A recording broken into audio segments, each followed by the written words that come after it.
Сәлем достар. Сіздермен Кино Тайм. Бүгін сіздермен 2013 жылы шыққан фантастикалық боевик Тайна Рагнарока фильмін қысқаша айтатын боламын. 1000 жыл бұрын мықты викинг қатары үлкен құбыжықпен кездесуге дайындалады. Оның күзеткен қазынасын алуды көздейді. Тек викинг патшасының қызы аса ғана бұл ойды құптамайды және әкесінен бұл қауіпті ойдан бас тартуды сұрайды. Патша қызына құлақ аспайды. Біздің уақытта әйелі бірнеше жыл бұрын рактан қайтыс болған археолог Сигурд жалғыз өзі 2 баланы тәрбиелейді. Қызы Ранхил және ұлы Браге ол кісі балаларына көңіл аз бөледі, өйткені ол ежелдегі викингтардың өмірі мен салтын зерттеуге қызығып, жұмыс басты болады. Сигурд тарихи халықаралық музейде қызмет атқарады және бүгінгі презентацияда инвесторларға өзінің жаңалығын айтады. Оның пікірінше викингтер өзінің үйінен 100 километр қашықтықта кемемен жүзген деседі. Инвесторлар мұны өте күмәнді санайды. Сонда ғалым елдің бір шетінен тапқан руна жазбасымен ойылған артефакт жыланның басын көрсетеді және оның Рагнарок немесе ақыр заман шифрланғанын айтады. Инвесторлар Сигурдтың болашақтағы зерттеуін қаржыландыруға бас тартады. Сигурд кері шегінбейді, өйткені бақилық болған әйелі екеуі викингті зерттеуге бүкіл өмірін арнаған. Кешке Алон коллега Сигурдтың үйіне солтүстік Норвегиядан тапқан ежелгі таста келеді. Зерттеушілер тастан артефактыдағыдай дәлме-дәл руна жазбасы Рагнарок екенін анықтайды. Тастағы жазбаларға талдау жасаған Сигурд, Одиннің жұмбақ көзі орналасқан Норвегия солтүстігіндегі көлдің жанындағы орналасқан нағыз викинг қазынасының картасы екенін түсінеді. Сигурд балаларға жазғы демалысты көңілді өтетінін айтып, елдің солтүстігіне бірге ұшуға әрең көндіреді. Бұл жерге жеткенде жігіттер Алонның көмекшісі Елизабетпен және жолсерік Лейфпен кездеседі. Жолсерік оларды ұзақ уақыттан бері ешкім тұрмайтын Норвегия мен Ресей шекарасындағы бейтарап аймаққа жетуге көмектеседі. Төбелермен қоршалған көлдің қажетті жеріне жеткен топты бұл тоқтатпады. Сигурдтың пікірінше көлдің ортасындағы шағын аралда Один көзі бар болуы мүмкін. Олар кішкене қаражатпен аралға жетеді. Ғалымдар металл іздейтін құрал көмегімен викингтардың қазынасын табуға тырысады, бірақ басында ескі қару-жарақ жеңдерін кездестіреді. Сол сәтте балаларда аралды зерттейді.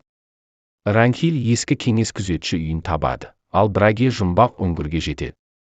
Команда өте терең үңгірді тереңдетуге шешім қабылдайды. Төменге түскеннен кейін ғалымдар жақсы сақталған викинг дулығына тап болады. Сигурд пен Алон табылған заттарға қуанып, өздерінің дұрыс жолда екендігіне сенімді болады. Браге қызықты сопақша затты байқайды, керек болар деп рюкзагына салып алады. Ғалымдар көптеген қару-жарақтар және сауыт саймандар табады. Бұл байлықты Осло музейіне қалай жеткіземін деп Сигурдтың басы қатады. Кенеттен Лейф мылтығын алып, табылған заттарды оған беруін бұйырады. Команда бұйрыққа бағынады. Сонан кейін суыққанды жолсерік сыртқа шығып, басқаларын үңгірге қалдырып, арқанды төменге лақтырады. Лейф салға мініп, жағаға қарай жүзеді, бірақ сол кезде судан үлкен құбыжық шығады да, оны толығымен жұтып қояды. Осы уақытта үңгірде қалған топ жақсы сақталған викинг басын табады, бірақ бұл шаршаған және үйіне қайтқысы келген балаларға ұнамады. Тәжірибелі альпинист ретінде Елизабет жоғарыға көтеріле алады, сонан кейін ол қалғандарына шығуға көмектеседі. Қалдық заттарды мұқият тексерген ғалымдар, оларға бейтаныс жыртқыштың үлкен азуын көріп таң қалады. Екі ер адам үңгірге қайта оралып, зерттеуді қайта жалғастыруды шешеді, ал балалар Елизабетпен бірге күзетте қалады. Брагидің тапқан сопақша заты ол үлкен жұмыртқа екен. Одан қандайда бір тіршілік иесі шығады және қатты ысқырықпен бұрышқа тығылады. Жақындап қараған Браги қорықта, айқайлаған тіршілік иесі жылан тәріздес екенін көреді. Елизабет оны ұстап алып темір контейнерге қамап қойды.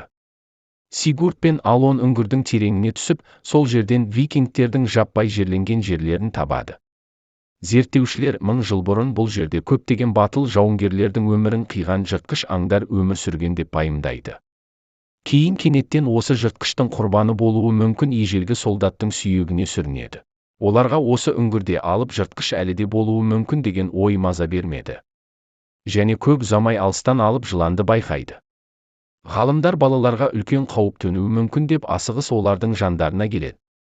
Сол уақытта контейнерден ұсталған тіршілік иесі қатты дауыстады.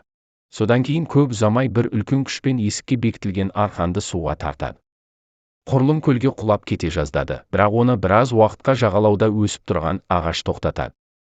Сол кезде Сигурд пен Алон келіп күзетшінің үйі суға батпай тұрып, өз жолсеріктерін құтқарып үлгереді. Алон жұмбақ тіршілік иесі салынған контейнерді алып, өзіме осылаға алып кету мақсатында өзінің рюкзагына салады.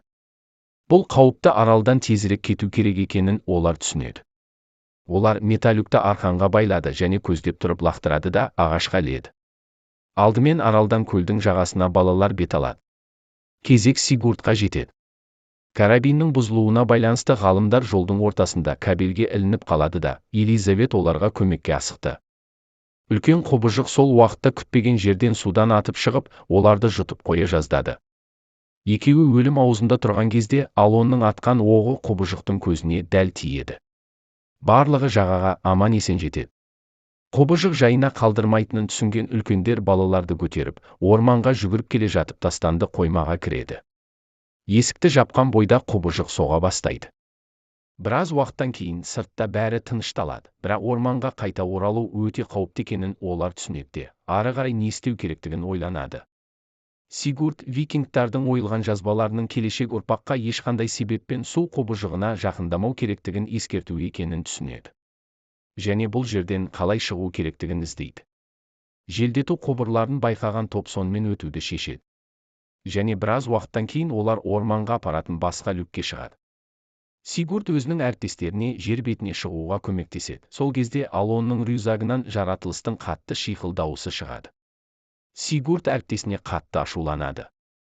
Себебі өз ақымақтығынан басқаларына қауіп төндіруде. Алон бұл бағалы табылған затты қалдыра алмайтынын айтады және айналасының бәрі таза екенін алға тартады. Сол сәтте құбыжық өзіне сенімді еркекке атылып жеп қояды. Қатты соққыдан Сигурд пен Елизавет екі жаққа ұшады да естерінен танады. Балалар құбыжықтың келесі құрбаны болмас үшін қойманың коридорымен қатты жүгіріп, бұрышқа тығылады. Құбыжықтың кеткенін күтіп, екеуі әкелеріне қайта келеді, бірақ кенеттен үлкен құбыжық балалардың арқасынан келіп бұрышқа тақайды. Өзіне келген Сигурд балалардың жылағанын естиді. Құбыжықтың күшігі бар рюкзакты алады да көмекке жүгіреді. Құбыжыққа күшігін ақырын береді. Сонан соң балаларды жайына қалдырып, құбыжық қойма коридорынан жасырынады. Сигурд Ранхил мен Брагидан өмірлеріне қауіп төндірген үшін кешірім сұрайды. Олар жаралы Елизабетті тауып, жоғарыға көтерілуге көмектеседі.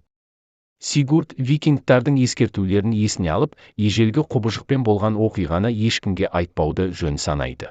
Сіздерге кино ұнады ма? Пікірлеріңізді қалдырыңыздар. Арнаға жазылып, келесі видеоны жіберіп алмаңыздар. Келесі кездескенше.